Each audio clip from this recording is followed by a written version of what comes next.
Allu Arjun 'Pushpa 2' movie reload version review just 2 మినిట్స్‌లో అయితే చెప్తాను భయ్యా. ఇక విషయానికి వద్దాం భయ్యా. నేను అనుకున్నా భయ్యా, అసలు డైరెక్టర్ సుకుమార్ గారు ఈ 20 మినిట్స్ ఫుటేజ్‌ని ఎందుకు కట్ చేసిర్రా అని అనుకున్నా. ఆ రకంగా అయితే ఉన్నాయి. మూవీలో హైలైట్ మాత్రం ఈ 20 మినిట్స్ అని చెప్పొచ్చు. అయితే ఎక్కడ 20 మినిట్స్ ఫుటేజ్ యాడ్ చేశారు?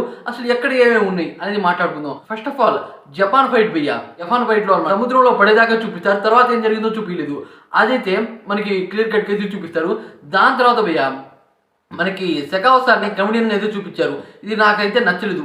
పార్ట్ 1లో చూపిచ్చాడు. పార్ట్ 2లో మాత్రం ఏమాత్రం మంచిగా చూపియలేదు సుకుమార్ గారు. అయితే పార్ట్ 2లో రామేశ్వరం ఉంటుందిగా, రామేశ్వరం దగ్గర ఆయన ఐడియాలజీ చూపిచ్చారు భయ్యా.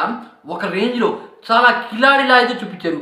ఈ సీన్ మాత్రం అప్పుడే ఉండుంటే ఒక రేంజ్‌లో ఉండేదే అనిపించింది భయ్యా. నాకు మాత్రం అది చాలా బాగా నచ్చింది. అదే కాకుండా భయ్యా క్లైమాక్స్‌లో ఎమోషన్స్ మాత్రం పీక్స్‌ని టచ్ చేసాయి.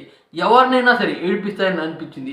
చైన్ ఉంటుంది భయ్యా. ఆ చైన్ పార్ట్ 1లో లాక్కుంటారు. ఆ చైన్ మళ్ళీ పుష్పరాజ్ దగ్గర ఎలా వచ్చింది, అదే కాకుండా అజయ్ గారు వాళ్ళ కుటుంబం ఎలా కలుస్తుంది అనేది ఇంకా మంచి ఎమోషన్ అయితే ఫిట్ చేశారు. ఆ ఫిట్నెస్ అనమాట, అంటే ఆ క్రియేట్ చేసిన ఎమోషన్ మాత్రం ఒక రేంజ్లో ఎవరైనా ఏడుస్తారు భయ్యా. ఆ రకంగా అయితే ఉంది.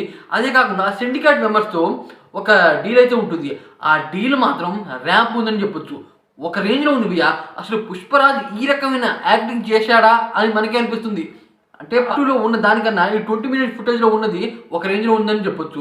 అదే కాకుండా భయ్యా మనకి పార్ట్ 2 అంటే ఇంతకుముందు ఉండే దానిలో అనమాట ఒకళ్ళతో డీల్ అయితే చూపిచ్చారు. కానీ ఈ 20 మినిట్స్‌లో అనమాట ఇంకో పర్సన్‌తో డీల్ మాట్లాడేది కూడా చూపిచ్చారు భయ్యా. దాంట్లో మనకి ఒక బన్నీ మీద బ్రాండ్ ఉంటుంది. అది చాలా క్లియర్ కట్‌గా అయితే చూపిచ్చారు. ఆ సీన్ కూడా చాలా బాగుంది భయ్యా. నాకైతే ఓవరాల్‌గా అనిపించింది ఏంటంటే ఈ 20 మినిట్స్ ఫుటేజ్ కనుక అప్పుడే యాడ్ చేసి ఉంటే ఈ మూవీ ఖచ్చితంగా దండల్ రికార్డ్ అయితే బీట్ చేసేది భయ్యా. ఇప్పుడు కూడా ఈ మూవీకి టికెట్స్ మాత్రం బాగానే సోల్డ్ అవుతున్నాయి. రియల్ వర్షన్ చాలా బాగుంది. చాలా మందికి కొత్తగా చూసాం అనే ఫీల్ అయితే కలుగుతుంది. నాకైతే బాగా నచ్చింది భయ్యా. ఒకవేళ మీరు చూసుంటే మీకు ఎలా అనిపిందో కామెంట్ చేయండి. అలాగే వీడియో కొద్దిగా లైక్ చేసి ఛానల్ సపోర్ట్ చేసి సబ్స్క్రైబ్ అవ్వండి. ఇలాంటి మంచి మంచి రివ్యూస్, మంచి మంచి అప్డేట్స్ ఇస్తూ ఉంటాను.